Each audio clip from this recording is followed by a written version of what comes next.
पुढची बातमी पाहतोय। एमपीएससी मार्फत घेतलेल्या औषध निरीक्षक भरती परीक्षेत गैरप्रकार झाल्याचा आरोप करण्यात आलाय। परीक्षेपूर्वी व्हॉट्सअॅपवर प्रश्न व्हायरल झाल्याचा आणि गुणांमध्ये विसंगती असल्याचाही दावा केलाय। याबाबत 2 उमेदवारांनी तक्रार दाखल केली आहे।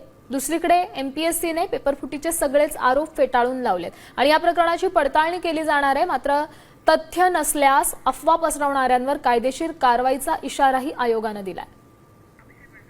या संदर्भातली अधिकची माहिती देत आहेत आपले प्रतिनिधी अक्षय बडवे। अक्षय, नेमकं काय घडलंय? पेपर खरंच फुटलाय का की या अफवा आहेत?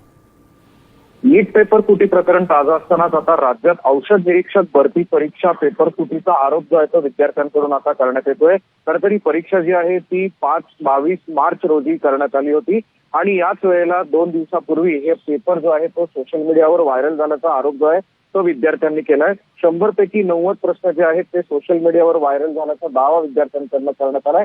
मात्र दुसऱ्या बाजूला जर आपण बघितलं तर आयोगाने या संपूर्ण प्रकरणाची दखल घेतलेली असून हा सगळा आरोप जो आहे तो फेटाळून लावलेला आहे। मात्र विद्यार्थ्यांनी जो दावा केलाय त्याची चौकशी जी आहे ती निश्चित प्रकारे आयोगाकडून करण्यात येणार। धन्यवाद दिलेल्या या सविस्तर अपडेटसाठी। त्यामुळे चौकशी अंती काय पुढे येत आहे पाहणं महत्त्वाचं आहे। तुर्तास धन्यवाद तुम्ही दिलेल्या या सविस्तर अपडेटसाठी। तर तक्रारदारांचं या सगळ्यावर काय म्हणणं आहे ऐकूयात।